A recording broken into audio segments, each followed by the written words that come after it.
ਸਤਿ ਸ੍ਰੀ ਅਕਾਲ ਜੀ। ਤੁਸੀਂ ਵੇਖ ਰਹੇ ਹੋ ਪੰਜਾਬ ਮੇਲ USA ਟੀਵੀ। ਮੈਂ ਹਾਂ ਸੰਜੀਵ ਯਸ਼ ਖੰਨਾ।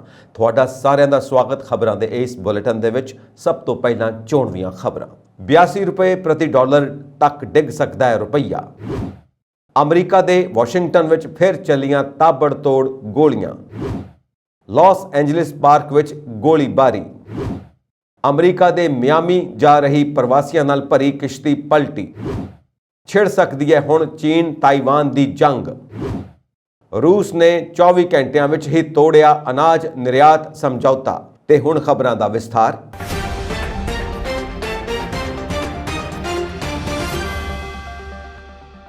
लगातार डिगदा होया रुपया होर डिग सकता है। अर्थशास्त्रियों को उम्मीद है कि इस हफ्ते अमरीकी केंद्रीय बैंक द्वारा वपारक घाटे नूं वधाउण ते हमलावर दरां च वाधे कारण रुपया नेड़ले भविख विच होर डिग के 82 रुपए प्रति डॉलर तक पहुँच जाएगा।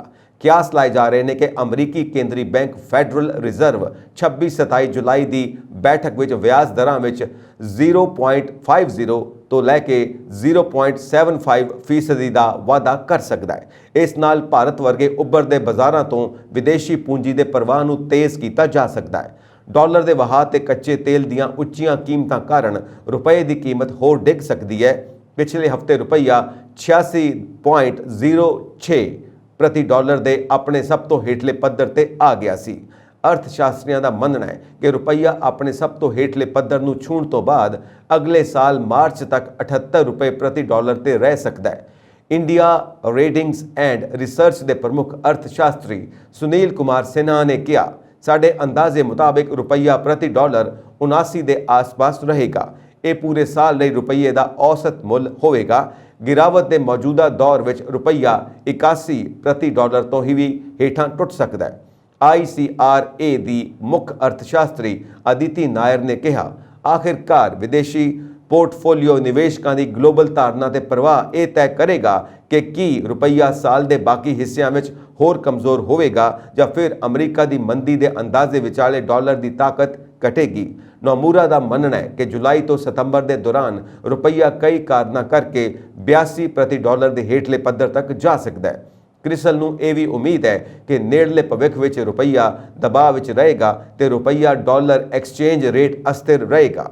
क्रिसल की मुख्य अर्थशास्त्री दीप्ति देशपांडे ने कहा, हालांकि वित्तीय साल के अंत तक रुपए का दबाव कुछ घट होगा। मार्च 2023 तक एक्सचेंज रेट 78 रुपए प्रति डॉलर ते रह सकता है। मार्च 2022 विच यह 76.2 प्रति डॉलर सी। अमरीका विच गोलीबारी ਦੀਆਂ घटनावां लगातार हो रही ने। ताज़ा मामला वाशिंगटन का है, जिथे रेटन शहर गोलियां ਦੀਆਂ आवाज़ां नाल गूंज उठिया। सवेरे हुई गोलीबारी विच एक व्यक्ति की मौत हो गई और 6 होर जख्मी हो गए।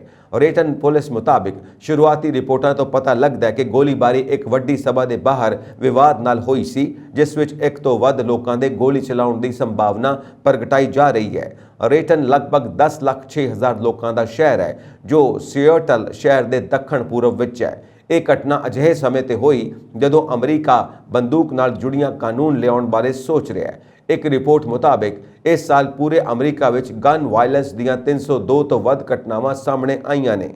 अमरीका विच लगातार वधदी गोलीबारी ते बंदूक हिंसा दीआं घटनावां नाल राष्ट्रपति जो बाइडन भी परेशान हन। उन्हां कहा सी कि बच्चियां ते परिवारां दी सुरक्षा लई अमरीका नूं हथियारां ते रोक लगाउण जां उन्हां नूं खरीदण दी उमर 18 तो 21 करन दी लोड़ है। अमरीका विच गोलीबारी ਦੀਆਂ घटनावां रुकण ਦਾ नाम नहीं लै रहीਆਂ।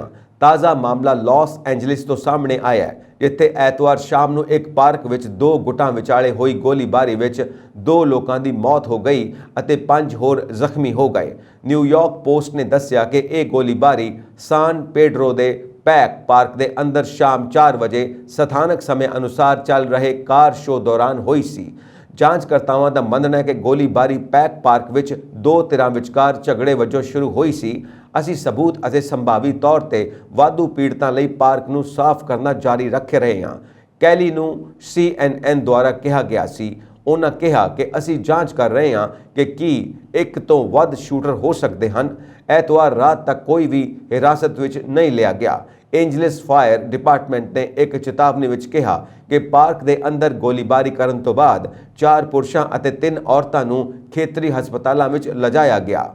LAFD ਨੇ ਪੁਸ਼ਟੀ ਕੀਤੀ ਹੈ ਕਿ 7 ਜ਼ਖਮੀ ਵਿਅਕਤੀਆਂ ਵਿੱਚੋਂ 2 ਦੀ ਇਲਾਜ ਦੌਰਾਨ ਹਸਪਤਾਲ ਵਿੱਚ ਮੌਤ ਹੋ ਗਈ। ਵਿਭਾਗ ਨੇ ਕਿਹਾ ਕਿ 7 ਪੀੜਤਾਂ ਵਿੱਚੋਂ ਘੱਟੋ-ਘੱਟ 3 ਨੂੰ ਗੋਲੀਆਂ ਲੱਗੀਆਂ ਹਨ। ਨਿਊਯਾਰਕ ਪੋਸਟ ਦੇ ਅਨੁਸਾਰ LAPD ਨੇ ਕਿਹਾ ਕਿ ਹਿੰਸਕ ਘਟਨਾ ਇੱਕ ਸਰਗਰਮ ਸ਼ੂਟਰ ਦੀ ਸਥਿਤੀ ਨਹੀਂ ਹੈ। ਅਜੇ ਤੱਕ ਕਿਸੇ ਨੂੰ ਗ੍ਰਿਫਤਾਰ ਨਹੀਂ ਕੀਤਾ ਗਿਆ। ਪੁਲਿਸ ਨੇ ਅਜੇ ਤੱਕ ਕੋਈ ਗ੍ਰਿਫਤਾਰੀ ਨਹੀਂ ਕੀਤੀ। ਹੋਰ ਵੇਰਵਿਆਂ ਦੀ ਉਡੀਕ ਕੀਤੀ ਜਾ ਰਹੀ ਹੈ। ਬਹਾਮਾਸ ਨੇੜੇ ਐਤਵਾਰ ਤੜਕੇ ਹੈਤੀ ਸ਼ਰਨਾਰਥੀਆਂ ਨੂੰ ਲੈ ਕੇ ਜਾ ਰਹੀ ਇੱਕ ਕਿਸ਼ਤੀ ਪਲਟ ਗਈ, ਜਿਸ ਕਾਰਨ ਘੱਟੋ-ਘੱਟ 17 ਲੋਕਾਂ ਦੀ ਮੌਤ ਹੋ ਗਈ ਅਤੇ 25 ਹੋਰਾਂ ਨੂੰ ਬਚਾ ਲਿਆ ਗਿਆ।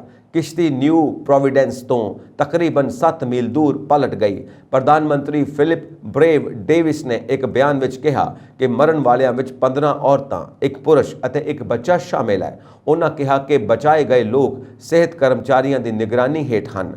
ਡੇਵਿਸ ਨੇ ਕਿਹਾ ਕਿ ਜਾਂਚਕਰਤਾਵਾਂ ਦੇ ਅਨੁਸਾਰ ਦੋਹਰੇ ਇੰਜਨ ਵਾਲੀ ਕਿਸ਼ਤੀ ਸਪਸ਼ਟ ਤੌਰ ਤੇ ਸ਼ਨੀਵਾਰ ਦੁਪਹਿਰ 1 ਵਜੇ ਦੇ ਕਰੀਬ ਬਹਾਸਾਸ ਤੋਂ ਮਿਆਮੀ ਲਈ ਰਵਾਨਾ ਹੋਈ, ਜਿਸ ਵਿੱਚ ਘੱਟੋ-ਘੱਟ 60 ਲੋਕ ਸਵਾਰ ਸਨ। ਉਹਨਾਂ ਕਿਹਾ ਕਿ ਇਹ ਪਤਾ ਲਗਾਉਣ ਲਈ ਅਪਰਾਧਿਕ ਜਾਂਚ ਸ਼ੁਰੂ ਕਰ ਦਿੱਤੀ ਗਈ ਹੈ ਕਿ ਕੀ ਇਹ ਮਨੁੱਖੀ ਤਸਕਰੀ ਦਾ ਮਾਮਲਾ ਤਾਂ ਨਹੀਂ ਹੈ। ਡੇਵਿਸ ਨੇ ਕਿਹਾ, ਸਾਡੀ ਸਰਕਾਰ ਅਤੇ ਬਹਾਮਾਸ ਦੇ ਲੋਕਾਂ ਦੀ ਤਰਫੋਂ ਮੈਂ ਇਸ ਦੁਖਾਂਤ ਵਿੱਚ ਮਾਰੇ ਗਏ ਲੋਕਾਂ ਦੇ ਪਰਿਵਾਰਾਂ ਪ੍ਰਤੀ ਹਮਦਰਦੀ ਪ੍ਰਗਟ ਕਰਦਾ ਹਾਂ। ਸੱਤਾ ਵਿੱਚ ਆਉਣ ਤੋਂ ਬਾਅਦ ਤੋਂ ਹੀ ਮੇਰੀ ਸਰਕਾਰ ਇਹਨਾਂ ਖਤਰਨਾਕ ਯਾਤਰਾਵਾਂ ਖਿਲਾਫ ਚੇਤਾਵਨੀ ਦੇ ਰਹੀ ਹੈ। ਹੈਤੀ ਵਿੱਚ ਕਤਲਾਂ ਅਤੇ ਅਗਵਾ ਅਤੇ ਵੱਖ-ਵੱਖ ਗੈਂਗ ਹਿੰਸਾ ਵਿੱਚ ਵਾਧਾ ਹੋਣ ਕਾਰਨ ਵੱਡੀ ਗਿਣਤੀ ਵਿੱਚ ਲੋਕ ਦੇਸ਼ ਛੱਡ ਕੇ ਜਾ ਰਹੇ ਨੇ।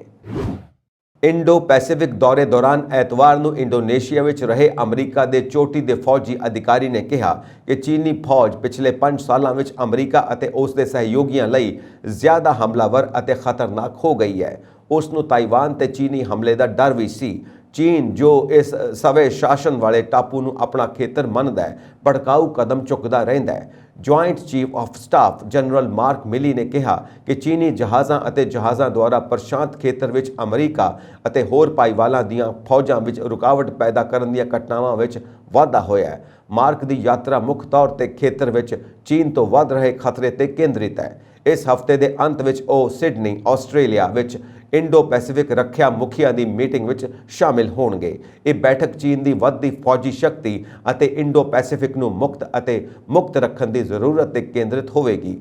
ਇਸ ਦੌਰਾਨ ਚੀਨ ਨੇ ਇੱਕ ਵਾਰ ਫਿਰ ਬਾਈਡਨ ਪ੍ਰਸ਼ਾਸਨ ਨੂੰ ਅਮਰੀਕੀ ਪ੍ਰਤੀਨਿਧੀ ਸਭਾ ਦੀ ਸਪੀਕਰ ਨੈਂਸੀ ਪੋਲਿਸੀ ਦੀ ਅਗਸਤ ਵਿੱਚ ਤਾਈਵਾਨ ਦੀ ਫੇਰੀ ਬਾਰੇ ਚੇਤਾਵਨੀ ਦਿੱਤੀ ਹੈ।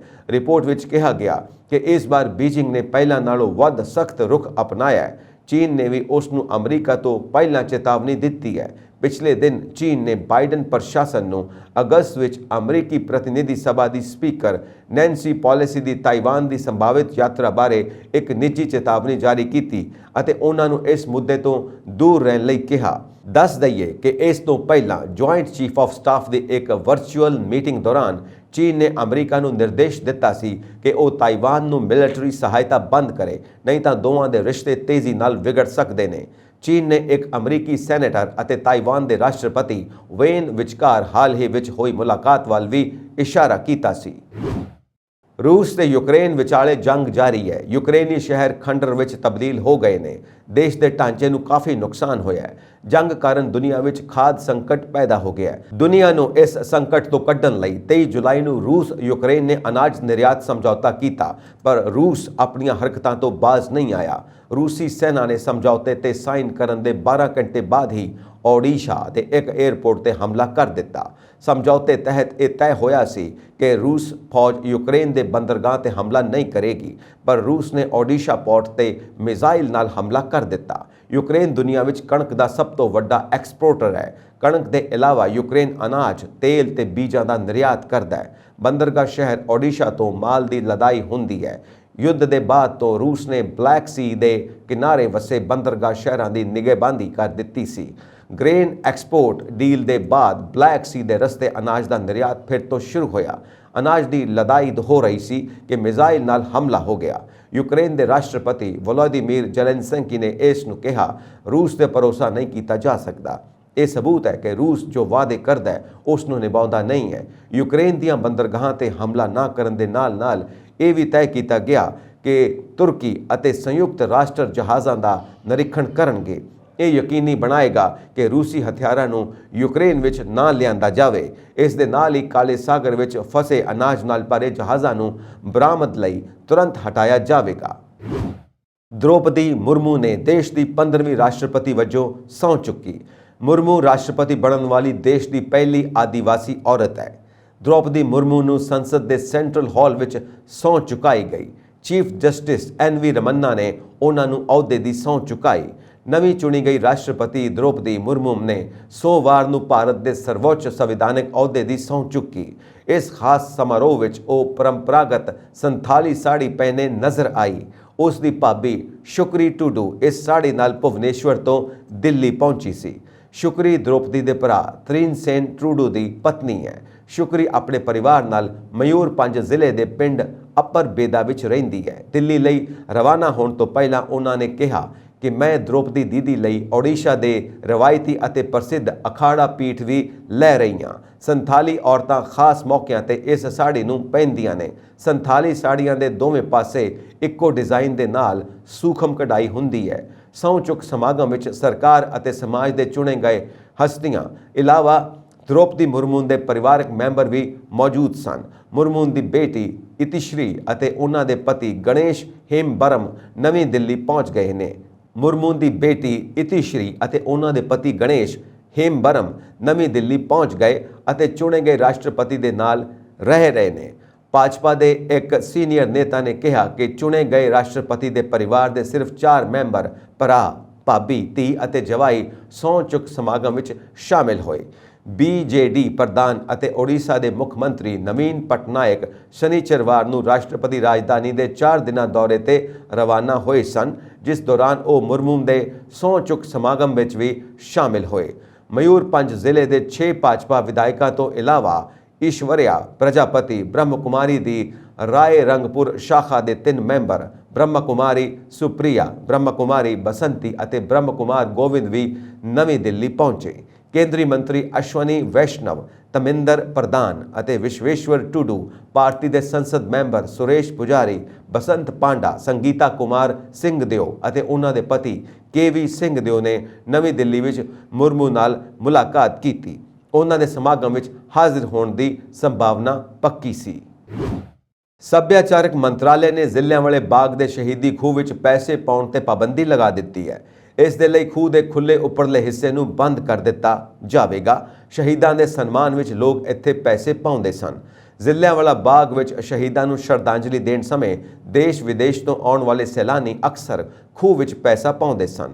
ਦੱਸ ਦਈਏ ਕਿ 2019 ਵਿੱਚ ਜ਼ਿਲ੍ਹਿਆਂਵਾਲੇ ਬਾਗ ਵਿੱਚ ਕਤਲੇਆਮ ਦੀ ਸ਼ਤਾਬਦੀ ਦੇ ਸੰਦਰਭ ਵਿੱਚ ਕੇਂਦਰ ਸਰਕਾਰ ਨੇ ਇਸ ਨੂੰ ਨਵਾਂ ਰੂਪ ਦਿੱਤਾ ਹੈ। ਇਸ ਦੇ ਨਾਲ ਹੀ ਖੂਹ ਦੀ ਦਿੱਖ ਵੀ ਬਦਲ ਦਿੱਤੀ ਗਈ ਹੈ ਅਤੇ ਇਸ ਦੀਆਂ ਕੰਧਾਂ ਉੱਚੀਆਂ ਕੀਤੀਆਂ ਗਈਆਂ ਅਤੇ ਖੁੱਲੀਆਂ ਖਿੜਕੀਆਂ ਨੂੰ ਸ਼ੀਸ਼ੇ ਦਿੱਤੇ ਗਏ। ਪਰ ਉੱਪਰਲੇ ਹਿੱਸੇ ਤੇ ਕਰੀਬ 2 ਫੁੱਟ ਜਗ੍ਹਾ ਖੁੱਲੀ ਛੱਡ ਦਿੱਤੀ ਗਈ ਅਤੇ ਲੋਕਾਂ ਨੇ ਉਸ ਤੋਂ ਪੈਸੇ ਕੱਢ ਲਏ। ਨਵੀਨੀਕਰਨ ਤੋਂ ਬਾਅਦ ਬਾਗ 28 ਅਗਸਤ 2021 ਨੂੰ ਖੋਲ੍ਹਿਆ ਗਿਆ। ਉਦੋਂ ਤੋਂ ਬਾਗ ਵਿੱਚੋਂ 8 ਲੱਖ ਰੁਪਏ ਕਢਵਾ ਕੇ ਜ਼ਿਲ੍ਹਿਆਂਵਾਲਾ ਬਾਗ ਯਾਦਗਾਰੀ ਟਰੱਸਟ ਦੇ ਖਾਤੇ ਵਿੱਚ ਜਮ੍ਹਾਂ ਕਰਵਾਏ ਜਾ ਚੁੱਕੇ ਨੇ। ਜੇਲ੍ਹਾਂ ਵਿੱਚ ਨਸ਼ਿਆਂ ਨੂੰ ਰੋਕਣ ਲਈ ਸੂਬੇ ਦੀਆਂ ਸਾਰੀਆਂ ਜੇਲ੍ਹਾਂ ਵਿੱਚ ਬੰਦ ਮੁਲਜ਼ਮਾਂ ਦੇ ਡੋਪ ਟੈਸਟ ਕਰਵਾਏ ਜਾ ਰਹੇ ਨੇ। ਪਹਿਲੇ ਪੜਾਅ ਵਿੱਚ ਨਾਭਾ, ਮਾਨਸਾ, ਬਰਨਾਲਾ, ਮਲੇਰਕੋਟਲਾ, ਫਾਜ਼ਿਲਕਾ, ਹੁਸ਼ਿਆਰਪੁਰ ਦੀਆਂ ਜੇਲ੍ਹਾਂ ਵਿੱਚ ਬੰਦ ਕੈਦੀਆਂ ਅਤੇ ਹਵਾਲਾਤੀਆਂ ਦੇ ਡੋਪ ਟੈਸਟ ਕੀਤੇ ਗਏ ਹਨ। ਇਸੇ ਮੁਹਿੰਮ ਤਹਿਤ ਅੰਮ੍ਰਿਤਸਰ ਦੀ ਕੇਂਦਰੀ ਜੇਲ੍ਹ ਵਿੱਚ ਸਿਹਤ ਵਿਭਾਗ ਵੱਲੋਂ ਡੋਪ ਟੈਸਟ ਕਰਵਾਏ ਗਏ। ਲਗਭਗ 4000 ਕੈਦੀਆਂ ਦੀ ਇਸ ਜੇਲ੍ਹ ਵਿੱਚ ਇੱਕ ਦਿਨ ਵਿੱਚ 1900 ਕੈਦੀਆਂ ਦੇ ਟੈਸਟ ਹੋਏ, ਜਿਨ੍ਹਾਂ ਦੀ ਰਿਪੋਰਟ ਸ਼ਨੀਚਰਵਾਰ ਰਾਤ ਨੂੰ ਤਿਆਰ ਹੋ ਗਈ ਸੀ ਅਤੇ ਐਤਵਾਰ ਸਵੇਰੇ ਇਸ ਰਿਪੋਰਟ ਨੇ ਸਾਰਿਆਂ ਨੂੰ ਹੈਰਾਨ ਕਰ ਦਿੱਤਾ। ਜੇਲ੍ਹ ਜਿਸ ਨੂੰ ਸਭ ਤੋਂ ਵੱਧ ਸੁਰੱਖਿਅਤ ਕਿਹਾ ਜਾਂਦਾ ਹੈ, ਉਸ ਦੇ ਅੰਦਰ 50% ਕੈਦੀ ਨਸ਼ੇ ਦੇ ਆਦੀ ਹਨ। ਜਾਣਕਾਰੀ ਮੁਤਾਬਕ ਕੁਝ ਦਿਨ ਪਹਿਲਾਂ ਪੰਜਾਬ ਹਰਿਆਣਾ ਹਾਈ ਕੋਰਟ ਨੇ ਹੁਕਮ ਦਿੱਤੇ ਸਨ ਕਿ ਸੂਬੇ ਦੀਆਂ ਜੇਲ੍ਹਾਂ ਵਿੱਚ ਬੰਦ ਕੈਦੀਆਂ ਦੇ ਡੋਪ ਟੈਸਟ ਕਰਵਾਏ ਜਾਣ। ਜੇਲ੍ਹਾਂ ਦੇ ਅੰਦਰ ਨਸ਼ਾ ਜਾਂ ਫੋਨ ਆਦਿ ਨਾ ਜਾ ਸਕੇ, ਇਸ ਲਈ ਕੋਸ਼ਿਸ਼ਾਂ ਜਾਰੀ ਨੇ। ਬੀਤੇ ਸਾਲ ਜੇਲ੍ਹਾਂ ਅੰਦਰ CRPF ਵੀ ਤਾਇਨਾਤ ਕੀਤੀ ਗਈ ਸੀ, ਪਰ ਇਸ ਦੇ ਬਾਵਜੂਦ ਨਸ਼ਾ ਅੰਦਰ ਜਾਣ ਤੋਂ ਰੁਕ ਨਹੀਂ ਸਕਿਆ। ਸਿਹਤ ਵਿਭਾਗ ਨੇ ਸਵੇਰੇ 9 ਤੋਂ ਦੁਪਹਿਰ 2 ਵਜੇ ਤੱਕ ਟੈਸਟ ਲਈ ਸੈਂਪਲ ਲਏ। 4000 ਕੈਦੀਆਂ ਵਿੱਚੋਂ 1900 ਕੈਦੀਆਂ ਦੇ ਯੂਰੀਪਨ ਦਾ ਸੈਂਪਲਾਂ ਦੀ ਰਿਪੋਰਟ ਆ ਗਈ, ਜੋ ਹੈਰਾਨ ਕਰ ਦੇਣ ਵਾਲੀ ਹੈ। 1900 ਵਿੱਚੋਂ ਤਕਰੀਬਨ 900 ਕੈਦੀ ਅਜਿਹੇ ਹਨ ਜਿਨ੍ਹਾਂ ਦੀ ਰਿਪੋਰਟ ਪੋਜ਼ਿਟਿਵ ਆਈ ਹੈ। ਪੰਜਾਬ ਦੇ ਸਾਬਕਾ ਮੰਤਰੀ ਸੰਗਤ ਸਿੰਘ ਗਿੱਲ ਜੀਆਂ ਨੂੰ ਪੰਜਾਬ ਅਤੇ ਹਰਿਆਣਾ ਹਾਈ ਕੋਰਟ ਵੱਲੋਂ ਵੱਡੀ ਰਾਹਤ ਦਿੱਤੀ ਗਈ ਹੈ। ਅਦਾਲਤ ਨੇ ਸੰਗਤ ਸਿੰਘ ਗਿੱਲ ਜੀਆਂ ਦੀ ਗ੍ਰਿਫਤਾਰੀ ਤੇ 13 ਸਤੰਬਰ ਤੱਕ ਰੋਕ ਲਗਾ ਦਿੱਤੀ ਹੈ। ਪਿਛਲੀ ਸੁਣਵਾਈ ਦੌਰਾਨ ਹਾਈ ਕੋਰਟ ਨੇ ਸਰਕਾਰ ਤੋਂ ਕੇਸ ਦੀ ਸਟੇਟਸ ਰਿਪੋਰਟ ਮੰਗਦੇ ਹੋਏ ਸੰਗਤ ਸਿੰਘ ਗਿੱਲ ਜੀਆਂ ਦੀ ਗ੍ਰਿਫਤਾਰੀ ਤੇ 25 ਜੁਲਾਈ ਤੱਕ ਰੋਕ ਲਾਈ ਸੀ। ਅੱਜ ਇਸ ਕੇਸ ਦੀ ਸੁਣਵਾਈ ਦੌਰਾਨ ਸਰਕਾਰ ਨੇ ਜਵਾਬ ਦਾਖਲ ਕਰਨ ਲਈ ਹੋਰ ਸਮਾਂ ਮੰਗਿਆ, ਜਿਸ ਤੋਂ ਬਾਅਦ ਹਾਈ ਕੋਰਟ ਨੇ 2 ਹਫ਼ਤਿਆਂ ਅੰਦਰ ਜਵਾਬ ਦੇਣ ਲਈ ਕਿਹਾ। ਦੱਸਣਯੋਗ ਹੈ ਕਿ ਵਿਜੀਲੈਂਸ ਵੱਲੋਂ ਭ੍ਰਿਸ਼ਟਾਚਾਰ ਮਾਮਲੇ ਵਿੱਚ ਸੰਗਤ ਸਿੰਘ ਗਿੱਲ ਜੀਆਂ ਦੇ ਭਤੀਜੇ ਦਲਜੀਤ ਸਿੰਘ ਗਿੱਲ ਜੀਆਂ ਨੂੰ ਗ੍ਰਿਫਤਾਰ ਕੀਤਾ ਗਿਆ ਹੈ। ਇਹ ਵੀ ਦੱਸਣਯੋਗ ਹੈ ਕਿ ਪੰਜਾਬ ਵਿਜੀਲੈਂਸ ਬਿਊਰੋ ਨੇ ਜੰਗਲਾਤ ਘਪਲੇ ਦੇ ਵਿੱਚ ਸਾਬਕਾ ਕਾਂਗਰਸੀ ਮੰਤਰੀ ਸਾਧੂ ਸਿੰਘ ਧਰਮਸੋਤ ਦੇ ਨਾਲ ਸੰਗਤ ਸਿੰਘ ਗਿੱਲ ਜੀਆਂ ਨੂੰ ਵੀ ਨਾਮਜ਼ਦ ਕੀਤਾ ਸੀ, ਜਿਸ ਤੋਂ ਬਾਅਦ ਉਹਨਾਂ ਤੇ ਗ੍ਰਿਫਤਾਰੀ ਦੀ ਤਲਵਾਰ ਲਟਕ ਰਹੀ ਸੀ। ਇਸ ਮਾਮਲੇ ਵਿੱਚ ਸਾਧੂ ਸਿੰਘ ਧਰਮਸੋਤ ਦੀ ਗ੍ਰਿਫਤਾਰੀ ਹੋ ਚੁੱਕੀ ਹੈ। ਪੰਜਾਬ ਸਰਕਾਰ ਨੇ ਮਾਈਨਿੰਗ ਤੇ ਪਹਿਲੀ ਸਾਲਾਨਾ ਵਿਸਤ੍ਰਿਤ ਰਿਪੋਰਟ ਤਿਆਰ ਕਰ ਲਈ ਹੈ। ਇਹ ਰਿਪੋਰਟ ਕੇਂਦਰੀ ਵਾਤਾਵਰਣ ਤੇ ਜੰਗਲਾਤ ਮੰਤਰਾਲੇ ਨੂੰ ਵੀ ਭੇਜ ਦਿੱਤੀ ਗਈ ਹੈ। ਰਿਪੋਰਟ ਵਿੱਚ ਨਾਜਾਇਜ਼ ਤਰੀਕੇ ਨਾਲ ਹੋਣ ਵਾਲੀ ਮਾਈਨਿੰਗ ਨੇ ਨਕੇਲ ਕੱਸਣ ਲਈ ਅਤੇ ਸਰਕਾਰੀ ਪੱਧਰ ਤੇ ਹੋਣ ਵਾਲੀ ਮਾਈਨਿੰਗ ਤੇ ਸਾਰੇ ਨਿਯਮ ਕਾਨੂੰਨ ਨੂੰ ਲਾਜ਼ਮੀ ਤੌਰ ਤੇ ਲਾਗੂ ਕਰਨ ਦਾ ਹਵਾਲਾ ਦਿੱਤਾ ਗਿਆ ਹੈ।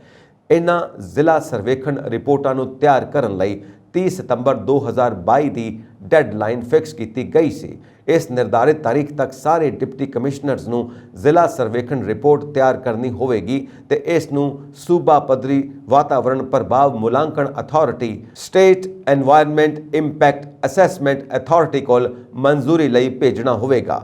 ਜ਼ਿਲ੍ਹਾ ਸਰਵੇਖਣ ਰਿਪੋਰਟ ਤਿਆਰ ਕਰਨ ਵਿੱਚ ਕੋਈ ਕਮੀ ਪੇਸ਼ੀ ਨਾ ਰਹੇ, ਇਸ ਲਈ ਮਾਈਨਿੰਗ ਵਿਭਾਗ ਨੇ ਪ੍ਰਾਈਵੇਟ ਏਜੰਸੀ ਨਾਲ ਮਿਲ ਕੇ ਇੱਕ ਆਦਰਸ਼ ਜ਼ਿਲ੍ਹਾ ਸਰਵੇਖਣ ਰਿਪੋਰਟ ਤਿਆਰ ਕੀਤੀ ਹੈ ਤਾਂ ਕਿ ਇਸ ਰਿਪੋਰਟ ਦੇ ਆਧਾਰ ਤੇ ਸਾਰੇ ਜ਼ਿਲ੍ਹਿਆਂ ਦੇ ਪੱਧਰ ਤੇ ਸਰਵੇਖਣ ਰਿਪੋਰਟ ਤਿਆਰ ਕੀਤੀ ਜਾ ਸਕੇ। ਮਾਈਨਿੰਗ ਵਿਭਾਗ ਦੇ ਅਧਿਕਾਰੀਆਂ ਦੀ ਮੰਨੀਏ ਤਾਂ ਖਨਣ ਤੋਂ ਪਹਿਲਾਂ ਵਾਤਾਵਰਣ ਮਨਜ਼ੂਰੀ ਪ੍ਰਾਪਤ ਕਰਨ ਲਈ ਜ਼ਿਲ੍ਹਾ ਸਰਵੇਖਣ ਰਿਪੋਰਟ ਦਾ ਹੋਣਾ ਸਭ ਤੋਂ ਜ਼ਰੂਰੀ ਹੈ। ਡਿਸਟ੍ਰਿਕਟ ਸਰਵੇ ਰਿਪੋਰਟ ਮੁੱਖ ਤੌਰ ਤੇ ਇਹ ਨਿਰਧਾਰਿਤ ਕਰਦੀ ਹੈ ਕਿ ਖਨਣ ਦੀ ਮਨਜ਼ੂਰੀ ਕਿੱਥੇ ਦਿੱਤੀ ਜਾਂਦੀ ਹੈ ਤੇ ਕਿਹੜੇ ਖੇਤਰਾਂ ਵਿੱਚ ਖਨਣ ਨੂੰ ਪ੍ਰਤੀਬੰਧਿਤ ਰੱਖਣ ਦੀ ਲੋੜ ਹੈ। ਸਰਵੇ ਰਿਪੋਰਟ ਵਿੱਚ ਖਨਣ ਕੀਤੀ ਜਾਣ ਵਾਲੀ ਰੇਤਾ ਬਜਰੀ ਦੀ ਕੁੱਲ ਸਮਰੱਥਾ ਦਾ ਮੁਲਾਂਕਣ ਵੀ ਹੁੰਦਾ ਹੈ। ਇੰਜ ਵੀ ਕਿਹਾ ਜਾ ਸਕਦਾ ਹੈ ਕਿ ਟਿਕਾਊ ਤੇ ਵਾਤਾਵਰਣ ਹਿਤੈਸ਼ੀ ਰੇਤ ਮਾਈਨਿੰਗ ਜ਼ਿਲ੍ਹਾ ਸਰਵੇਖਣ ਰਿਪੋਰਟ ਤੇ ਹੀ ਨਿਰਭਰ ਕਰਦੀ ਹੈ। ਨੈਸ਼ਨਲ ਗ੍ਰੀਨ ਟ੍ਰਿਬਿਊਨਲ ਨੇ ਫਰਵਰੀ 2021 ਵਿੱਚ ਇੱਕ ਹੁਕਮ ਜਾਰੀ ਕਰਕੇ ਦੇਸ਼ ਦੇ ਸਾਰੇ ਸੂਬਿਆਂ ਨੂੰ ਭਾਰਤ ਸਰਕਾਰ ਵੱਲੋਂ ਜਾਰੀ ਕੀਤੇ ਗਏ ਸਤਤ ਰੇਤ ਪ੍ਰਬੰਧਨ ਨਿਰਦੇਸ਼ 2016 ਤੇ ਰੇਤ ਖਨਨ ਲਈ ਪਰਿਵਰਤਨ ਤੇ ਨਿਗਰਾਨੀ ਸੰਬੰਧੀ ਦਿਸ਼ਾ ਨਿਰਦੇਸ਼ 2020 ਦੇ ਤਹਿਤ ਜ਼ਿਲ੍ਹਾ ਸਰਵੇਖਣ ਰਿਪੋਰਟ ਤਿਆਰ ਕਰਨ ਦੇ ਨਿਰਦੇਸ਼ ਦਿੱਤੇ ਸਨ। ਕਈ ਸੂਬਿਆਂ ਨੇ ਜ਼ਿਲ੍ਹਾ ਸਰਵੇਖਣ ਰਿਪੋਰਟ ਤਿਆਰ ਕੀਤੀ, ਪਰ ਪੰਜਾਬ ਵਿੱਚ ਬਿਨਾਂ ਸਰਵੇਖਣ ਰਿਪੋਰਟ ਦੇ ਹੀ ਮਾਈਨਿੰਗ ਹੋ ਰਹੀ ਹੈ। ਇਸ ਦੇ ਚਲਦੇ ਨਾਜਾਇਜ਼ ਰੇਤ ਮਾਈਨਿੰਗ ਵਿੱਚ ਕਾਫੀ ਵਾਧਾ ਹੋਇਆ ਹੈ। ਸਪੈਸ਼ਲ ਟਾਸਕ ਫੋਰਸ ਨੇ ਅੱਜ ਪੰਜਾਬ ਨਾਲ ਜੁੜੇ 2 ਵੱਡੇ ਮਾਮਲਿਆਂ ਨੂੰ ਸੁਲਝਾ ਲਿਆ ਹੈ, ਜਿਸ ਵਿੱਚ ਇੱਕ ਪੰਜਾਬ ਦੇ ਵੱਖ-ਵੱਖ ਇਲਾਕਿਆਂ ਵਿੱਚ ਸਪਲਾਈ ਹੋਣ ਵਾਲੀਆਂ ਨਸ਼ੀਲੀਆਂ ਗੋਲੀਆਂ ਦਾ ਮਾਮਲਾ ਹੈ ਅਤੇ ਇੱਕ ਸਰਹੱਦ ਪਾਰ ਪਾਕਿਸਤਾਨ ਤੋਂ ਆਉਣ ਵਾਲੇ ਹਥਿਆਰਾਂ ਅਤੇ ਹੈਰੋਇਨ ਨਾਲ ਜੁੜਿਆ ਹੈ। ਦੋਵਾਂ ਮਾਮਲਿਆਂ ਵਿੱਚ STF ਨੇ ਮੁਲਜ਼ਮਾਂ ਦੀ ਗ੍ਰਿਫਤਾਰੀ ਦੇ ਨਾਲ-ਨਾਲ ਭਾਰੀ ਮਾਤਰਾ ਵਿੱਚ ਨਸ਼ੀਲੀਆਂ ਗੋਲੀਆਂ ਅਤੇ ਹੈਰੋਇਨ ਦੀ ਰਿਕਵਰੀ ਕੀਤੀ। ਜਲਦੀ STF ਅਧਿਕਾਰੀ ਇਸ ਬਾਰੇ ਪ੍ਰੈਸ ਕਾਨਫਰੰਸ ਕਰਕੇ ਖੁਲਾਸਾ ਕਰ ਸਕਦੇ ਨੇ। ਲੁਧਿਆਣਾ ਬਲਾਸਟ ਨਾਲ ਜੁੜੇ ਮਾਮਲੇ ਵਿੱਚ ਕੁਝ ਮੁਲਜ਼ਮਾਂ ਨੂੰ ਗ੍ਰਿਫਤਾਰ ਕੀਤਾ ਗਿਆ, ਜਿਸ ਵਿੱਚ ਸਰਹੱਦ ਪਾਰ ਤੋਂ ਆਉਣ ਵਾਲੇ ਹਥਿਆਰਾਂ ਨੂੰ ਲੁਧਿਆਣਾ ਅਦਾਲਤ ਵਿੱਚ ਇਸਤੇਮਾਲ ਕੀਤਾ ਗਿਆ ਸੀ। ਇਸ ਮਾਮਲੇ ਵਿੱਚ STF ਪਹਿਲਾਂ ਵੀ ਅੱਧਾ ਦਰਜਨ ਦੇ ਕਰੀਬ ਮੁਲਜ਼ਮਾਂ ਨੂੰ ਗ੍ਰਿਫਤਾਰ ਕਰ ਚੁੱਕੀ ਹੈ, ਜਦਕਿ ਇੱਕ ਵਾਰ ਫਿਰ ਉਸ ਨਾਲ ਜੁੜੇ ਕੁਝ ਹੋਰ ਮੁਲਜ਼ਮਾਂ ਨੂੰ ਗ੍ਰਿਫਤਾਰ ਕੀਤਾ ਗਿਆ। ਪਿਛਲੇ ਕੁਝ ਸਮੇਂ ਤੋਂ ਸਾਹਮਣੇ ਆਈ UP ਵਿੱਚ ਨਸ਼ੀਲੀਆਂ ਗੋਲੀਆਂ ਤੇ ਕੈਪਸੂਲਾਂ ਬਣਾਉਣ ਵਾਲੀ ਫੈਕਟਰੀ ਨਾਲ ਜੁੜੇ ਮਾਮਲਿਆਂ ਵਿੱਚ ਭਾਰੀ ਰਿਕਵਰੀ ਕੀਤੀ ਗਈ ਹੈ। ਫਿਲਹਾਲ STF ਦਾ ਕੋਈ ਵੀ ਅਧਿਕਾਰੀ ਇਸ ਮਾਮਲੇ ਵਿੱਚ ਕੁਝ ਬੋਲਣ ਲਈ ਤਿਆਰ ਨਹੀਂ ਹੈ, ਜਦਕਿ ਵਿਭਾਗ ਦੋਵਾਂ ਮਾਮਲਿਆਂ ਨੂੰ ਜਲਦੀ ਹੀ ਮੀਡੀਆ ਸਾਹਮਣੇ ਖੋਲ੍ਹ ਸਕਦਾ ਹੈ। ਜਲਦੀ ਹੀ GMSH 'ਚ ਟੈਲੀ ਮੈਡੀਸਨ ਦਾ ਹੱਬ ਬਣਨ ਜਾ ਰਿਹਾ ਹੈ। ਖਾਸ ਗੱਲ ਇਹ ਵੀ ਹੋਵੇਗੀ ਕਿ ਇੱਥੇ ਸਿਰਫ ਆਨਲਾਈਨ ਮਰੀਜ਼ਾਂ ਨੂੰ ਹੀ ਦੇਖਿਆ ਜਾਵੇਗਾ। ਇਸ ਸੈਂਟਰ ਵਿੱਚ ਫਿਜ਼ੀਕਲ ਆਉਣ ਵਾਲੇ ਮਰੀਜ਼ਾਂ ਦਾ ਚੈੱਕਅਪ ਨਹੀਂ ਹੋਵੇਗਾ। ਇਹ ਪੂਰੀ ਤਰ੍ਹਾਂ ਆਨਲਾਈਨ ਮਰੀਜ਼ਾਂ ਲਈ ਡੈਡੀਕੇਟਿਡ ਹੋਵੇਗਾ। 9 ਸਪੈਸ਼ਲਿਸਟ ਡਾਕਟਰਾਂ ਦੀ ਨਿਯੁਕਤੀ ਕਰਨ ਦੀ ਤਿਆਰੀ ਇੱਥੇ ਕੀਤੀ ਜਾ ਰਹੀ ਹੈ। ਹਸਪਤਾਲ ਪਿਛਲੇ ਸਾਲ ਜੂਨ ਤੋਂ ਕੇਂਦਰ ਸਰਕਾਰ ਦੀ ਈ-ਜੀਵਨੀ OPD ਯੋਜਨਾ ਤਹਿਤ ਟੈਲੀਫੋਨ ਰਾਹੀਂ ਮਰੀਜ਼ਾਂ ਨੂੰ ਇਲਾਜ ਦੇ ਰਿਹਾ ਹੈ। ਉਹ ਟੈਲੀਮੈਡੀਸਨ ਸੈਂਟਰ ਹੋਣ ਨਾਲ ਮਰੀਜ਼ਾਂ ਦੇ ਨਾਲ ਡਾਕਟਰਾਂ ਲਈ ਵੀ ਵੱਡੀ ਰਾਹਤ ਹੋਵੇਗੀ। Director health services doctor Suman Singh ਮੁਤਾਬਿਕ ਇਸ ਤੋਂ ਪਹਿਲਾਂ ਸਪੈਸ਼ਲਿਸਟ ਡਾਕਟਰ ਇਕੱਠੇ ਵਾਕ ਇਨ OPD ਵਿੱਚ ਆਉਣ ਵਾਲੇ ਮਰੀਜ਼ਾਂ ਦੇ ਨਾਲ ਹੀ ਫੋਨ ਤੇ ਮਰੀਜ਼ਾਂ ਨੂੰ ਕੰਸਲਟ ਕਰ ਰਹੇ ਸਨ। ਆਮ ਤੌਰ ਤੇ ਇੱਕ ਦਿਨ ਵਿੱਚ 100 ਤੋਂ ਜ਼ਿਆਦਾ ਕਾਲਾਂ ਆਉਂਦੀਆਂ ਸਨ। ਇਸ ਨਾਲ ਫਿਜ਼ੀਕਲ OPD ਵਿੱਚ ਆਉਣ ਵਾਲੇ ਮਰੀਜ਼ਾਂ ਨੂੰ ਵੀ ਲੰਮਾ ਇੰਤਜ਼ਾਰ ਕਰਨਾ ਪੈਂਦਾ ਸੀ। ਨਾਲ ਹੀ ਡਾਕਟਰਾਂ ਦਾ ਕੰਮ ਵੀ ਜ਼ਿਆਦਾ ਵੱਧ ਰਿਹਾ ਸੀ। ਡਾਕਟਰ ਸਿੰਘ ਮੁਤਾਬਿਕ ਟੈਲੀਮੈਡੀਸਨ ਸ਼ੁਰੂ ਹੋਣ ਨਾਲ ਡਾਕਟਰਾਂ ਅਤੇ ਮਰੀਜ਼ਾਂ ਦੋਹਾਂ ਦਾ ਹੀ ਸਮਾਂ ਬਚੇਗਾ। ਸਰਵਿਸ ਦਾ ਫਾਇਦਾ ਜ਼ਿਆਦਾ ਤੋਂ ਜ਼ਿਆਦਾ ਮਰੀਜ਼ਾਂ ਨੂੰ ਮਿਲ ਸਕੇਗਾ। ਕਈ ਵਾਰ ਛੋਟੀ ਜਿਹੀ ਬਿਮਾਰੀ ਲਈ ਵੀ ਉਹਨਾਂ ਨੂੰ ਹਸਪਤਾਲ ਆਉਣਾ ਪੈਂਦਾ ਹੈ, ਜਿੱਥੇ ਪਹਿਲਾਂ ਤੋਂ ਕਈ ਗੰਭੀਰ ਮਰੀਜ਼ ਆਉਂਦੇ ਹਨ। ਉਹਨਾਂ ਕਾਰਨ ਗੰਭੀਰ ਮਰੀਜ਼ਾਂ ਨੂੰ ਇੰਤਜ਼ਾਰ ਕਰਨਾ ਪੈਂਦਾ ਹੈ। ਮਕਸਦ ਇਹ ਹੈ ਕਿ ਮਰੀਜ਼ਾਂ ਨੂੰ ਘਰ ਬੈਠੇ ਇਲਾਜ ਮਿਲ ਸਕੇ, ਉਹ ਵੀ ਸਪੈਸ਼ਲਿਸਟ ਡਾਕਟਰਾਂ ਤੋਂ। ਨਾਲ ਹੀ ਜੇਕਰ ਮਰੀਜ਼ ਨੂੰ ਦੇਖਣ ਤੋਂ ਬਾਅਦ ਫਿਜ਼ੀਕਲ ਚੈੱਕਅਪ ਦੀ ਲੋੜ ਹੋਵੇਗੀ ਤਾਂ ਉਸ ਨੂੰ ਬੁਲਾ ਲਿਆ ਜਾਵੇਗਾ। GMSH ਦੇ ਨਾਲ ਹੀ PGI ਵੀ ਟੈਲੀਮੈਡੀਸਨ ਹੱਬ ਸੰਬੰਧੀ ਆਪਣੀਆਂ ਤਿਆਰੀਆਂ ਕਾਫੀ ਸਮੇਂ ਤੋਂ ਕਰ ਰਿਹਾ ਹੈ। PGI ਵੀ ਇਸ ਲਈ ਵੱਖਰੇ ਤੌਰ ਤੇ ਸਪੈਸ਼ਲਿਸਟ ਅਤੇ ਟੈਕਨੀਸ਼ੀਅਨ ਹਾਇਰ ਕਰੇਗਾ ਅਤੇ ਮੌਜੂਦਾ ਸਮੇਂ ਵਿੱਚ ਵੱਖ-ਵੱਖ ਵਿਭਾਗਾਂ ਦੇ ਡਾਕਟਰ ਮਰੀਜ਼ਾਂ ਨੂੰ ਆਨਲਾਈਨ ਸੁਪਰ ਸਪੈਸ਼ਲਿਟੀ ਦੀ ਸਹੂਲਤ ਦੇ ਰਹੇ ਨੇ। ਨਾਲ ਹੀ ਚੰਡੀਗੜ੍ਹ ਸਮੇਤ ਪੰਜਾਬ, ਹਰਿਆਣਾ ਅਤੇ ਜੰਮੂ ਕਸ਼ਮੀਰ ਦੇ ਨਾਲ ਹੀ ਆਸ-ਪਾਸ ਦੇ ਸੂਬਿਆਂ ਨੂੰ ਵੀ PGI ਦੇ ਡਾਕਟਰਾਂ ਰਾਹੀਂ ਦੇਖ-ਰੇਖ ਦਿੱਤੀ ਜਾਵੇਗੀ। PGI ਦੇ ਵਿੱਚ ਕੋਵਿਡ ਤੋਂ ਬਾਅਦ ਹੁਣ ਫਿਜ਼ੀਕਲ OPD ਪਹਿਲਾਂ ਵਾਂਗ ਜਾਰੀ ਹੈ। ਮਰੀਜ਼ਾਂ ਦਾ ਰਸ਼ ਵੀ ਫਿਰ ਵੱਧ ਗਿਆ ਹੈ। ਇਸ ਲਈ ਡਾਕਟਰ OPD ਵਿੱਚ ਆਉਣ ਵਾਲੇ ਮਰੀਜ਼ਾਂ ਦੇ ਨਾਲ ਹੀ ਆਨਲਾਈਨ ਵੀ ਮਰੀਜ਼ਾਂ ਨੂੰ ਦੇਖ ਰਹੇ ਨੇ। ਇਸ ਕਾਰਨ ਮਰੀਜ਼ਾਂ ਨੂੰ ਆਪਣੀ ਕਾਲ ਲਈ ਲੰਮਾ ਇੰਤਜ਼ਾਰ ਕਰਨਾ ਪੈ ਰਿਹਾ ਹੈ। ਪੰਜਾਬ ਦੇ ਲੋਕ ਸੰਪਰਕ, ਨਿਵਾਉਣਯੋਗ ਊਰਜਾ ਸਰੋਤ, ਮਕਾਨ ਉਸਾਰੀ ਅਤੇ ਸ਼ਹਿਰੀ ਵਿਕਾਸ ਮੰਤਰੀ ਅਮਨ ਅਰੋੜਾ ਨੇ ਕਿਹਾ ਕਿ ਆਪ ਸਰਕਾਰ ਸੂਬੇ ਵਿੱਚ ਗੈਂਗਸਟਰਾਂ, ਨਸ਼ਾ ਤਸਕਰਾਂ ਅਤੇ ਰੇਤ ਮਾਫੀਆ ਨੂੰ ਕਿਸੇ ਵੀ ਹਾਲ ਬਰਦਾਸ਼ਤ ਨਹੀਂ ਕਰੇਗੀ। ਇੱਥੋਂ ਦੇ ਪੰਜਾਬ ਭਵਨ ਵਿੱਚ ਪੱਤਰਕਾਰਾਂ ਨਾਲ ਗੱਲ ਕਰਦਿਆਂ ਉਹਨਾਂ ਕਿਹਾ ਕਿ ਮੁੱਖ ਮੰਤਰੀ ਭਗਵੰਤ ਮਾਨ ਵੱਲੋਂ ਬਣਾਈ ਗਈ ਪੰਜਾਬ ਪੁਲਿਸ ਦੀ ਐਂਟੀ ਗੈਂਗਸਟਰ ਟਾਸਕ ਫੋਰਸ ਨੇ ਪਿਛਲੇ 1 ਮਹੀਨੇ ਦੌਰਾਨ 90 ਤੋਂ ਵੱਧ ਗੈਂਗਸਟਰਾਂ ਨੂੰ ਕਾਬੂ ਕੀਤਾ ਜਾਂ ਖਤਮ ਕੀਤਾ। ਅਮਨ ਅਰੋੜਾ ਨੇ ਦੋਸ਼ ਲਗਾਇਆ ਕਿ ਪਿਛਲੀਆਂ ਸਰਕਾਰਾਂ ਗੈਂਗਸਟਰਾਂ ਅਤੇ ਡਰੱਗ ਮਾਫੀਆ ਦੀ ਪੁਸ਼ਤ ਪਨਾਹੀ ਕਰਦੀਆਂ ਆਈਆਂ ਨੇ, ਪਰ ਆਪ ਸਰਕਾਰ ਮਾੜੇ ਅਨਸਰਾਂ ਦਾ ਸਫਾਇਆ ਕਰਕੇ ਰਹੇਗੀ। ਉਹਨਾਂ ਗੈਂਗਸਟਰਾਂ ਅਤੇ ਅਪਰਾਧੀਆਂ ਨੂੰ ਚੇਤਾਵਨੀ ਦਿੰਦਿਆਂ ਕਿਹਾ ਕਿ ਉਹ ਜਲਦੀ ਅਪਰਾਧ ਦਾ ਤਿਆਗ ਦੇਣ, ਨਹੀਂ ਤਾਂ ਸਰਕਾਰ ਵੱਲੋਂ ਉਹਨਾਂ ਖਿਲਾਫ ਸਖਤ ਕਾਰਵਾਈ ਕੀਤੀ ਜਾਵੇਗੀ। ਕੈਬਨਿਟ ਮੰਤਰੀ ਨੇ ਕਿਹਾ ਕਿ ਜੇਕਰ ਪਿਛਲੀਆਂ ਸਰਕਾਰਾਂ ਨੇ ਗੈਂਗਸਟਰਾਂ ਦੀ ਪੁਸ਼ਤ ਪਨਾਹੀ ਨਾ ਕੀਤੀ ਹੁੰਦੀ ਤਾਂ ਸੂਬੇ ਵਿੱਚ ਗੈਂਗਸਟਰ, ਸੱਭਿਆਚਾਰ ਅਤੇ ਡਰੱਗ ਮਾਫੀਆ ਕਦੇ ਸਿਰ ਨਾ ਚੁੱਕਦਾ। ਉਹਨਾਂ ਕਿਹਾ ਕਿ ਜੇਕਰ ਗੈਂਗਸਟਰ ਆਤਮ ਸਮਰਪਣ ਕਰਨ ਅਤੇ ਸਮਾਜਿਕ ਮੁਖਤਾਰਾ ਵਿੱਚ ਵਾਪਸ ਆਉਣ ਲਈ ਤਿਆਰ ਹੁੰਦੇ ਨੇ ਤਾਂ ਸੂਬਾ ਸਰਕਾਰ ਯਕੀਨਨ ਉਹਨਾਂ ਖਿਲਾਫ ਨਰਮ ਰੁਖ ਅਖਤਿਆਰ ਕਰੇਗੀ। ਅਮਨ ਅਰੋੜਾ ਨੇ ਕਿਹਾ ਕਿ ਆਪ ਸਰਕਾਰ ਨੇ ਨਸ਼ਿਆਂ ਦੇ ਖਾਤਮੇ ਲਈ ਸ਼ੁਰੂ ਕੀਤੀ ਮੁਹਿੰਮ ਤਹਿਤ ਲੰਘੇ ਦਿਨ ਸੂਬੇ ਭਰ ਵਿੱਚ ਨਾਕਾਬੰਦੀ ਕਰਕੇ 7 ਲੱਖ ਤੋਂ ਵੱਧ ਨਸ਼ੀਲੀਆਂ ਗੋਲੀਆਂ ਬਰਾਮਦ ਕੀਤੀਆਂ ਹਨ। ਇਹ ਹੁਣ ਤੱਕ ਇੱਕ ਦਿਨ ਵਿੱਚ ਨਸ਼ਿਆਂ ਦੀ ਮਿਲਣ ਵਾਲੀ ਸਭ ਤੋਂ ਵੱਡੀ ਖੇਪ ਹੈ ਜੋ ਤਸਕਰ ਉੱਤਰ ਪ੍ਰਦੇਸ਼ ਤੋਂ ਲਿਆ ਰਹੇ ਸਨ। ਅਮਨ ਅਰੋੜਾ ਨੇ ਸੂਬੇ ਵਿੱਚ ਬਿਹਤਰੀਨ ਅਤੇ ਗੈਰ ਸੁਚਾਰੂ ਢੰਗ ਨਾਲ ਹੋ ਰਹੇ ਵਿਕਾਸ ਤੇ ਪੂਰਨ ਰੋਕ ਲਗਾਉਣ ਦੇ ਉਦੇਸ਼ ਨਾਲ ਸ਼ਹਿਰੀ ਖੇਤਰਾਂ ਵਿੱਚ ਵਿਕਾਸ ਦਾ ਜ਼ਮੀਨੀ ਪੱਧਰ ਤੇ ਜਾਇਜ਼ਾ ਲੈਣ ਲਈ ਸਾਰੀਆਂ ਸ਼ਹਿਰੀ ਵਿਕਾਸ ਅਥਾਰਟੀਆਂ ਦਾ ਦੌਰਾ ਕਰਨ ਦਾ ਫੈਸਲਾ ਕੀਤਾ। ਉਹਨਾਂ ਮਕਾਨ ਉਸਾਰੀ ਅਤੇ ਸ਼ਹਿਰੀ ਵਿਕਾਸ ਵਿਭਾਗ ਦੇ ਸੀਨੀਅਰ ਅਧਿਕਾਰੀਆਂ ਨਾਲ ਮੀਟਿੰਗ ਦੌਰਾਨ ਕਿਹਾ ਕਿ ਉਹ ਇਸ ਹਫ਼ਤੇ ਤੋਂ ਪਟਿਆਲਾ ਵਿਕਾਸ ਅਥਾਰਟੀ ਤੋਂ ਸੂਬੇ ਦਾ ਦੌਰਾ ਸ਼ੁਰੂ ਕਰਨਗੇ। ਅਮਨ ਅਰੋੜਾ ਨੇ ਕਿਹਾ ਕਿ ਉਹ ਰੈਜ਼ੀਡੈਂਸ ਵੈਲਫੇਅਰ ਐਸੋਸੀਏਸ਼ਨਾਂ, ਰੀਅਲ ਐਸਟੇਟ ਡਿਵੈਲਪਰਾਂ ਅਤੇ ਹੋਰ ਭਾਈਵਾਲਾਂ ਨਾਲ ਵੀ ਮੀਟਿੰਗਾਂ ਕਰਨਗੇ ਤਾਂ ਜੋ ਉਹਨਾਂ ਨੂੰ ਸੂਬੇ ਦੇ ਟਿਕਾਊ ਅਤੇ ਸੁਚਾਰੂ ਵਿਕਾਸ ਵਿੱਚ ਭਾਈਵਾਲ ਬਣਾਇਆ ਜਾ ਸਕੇ। ਇਹ ਸਨ ਅੱਜ ਦੀਆਂ ਮੁੱਖ ਖਬਰਾਂ। ਹੋਰ ਅਪਡੇਟਸ ਦੇ ਲਈ ਵੇਖਦੇ ਰਹੋ ਪੰਜਾਬ ਮੇਲ USA TV। ਸਤਿ ਸ੍ਰੀ ਅਕਾਲ ਜੀ।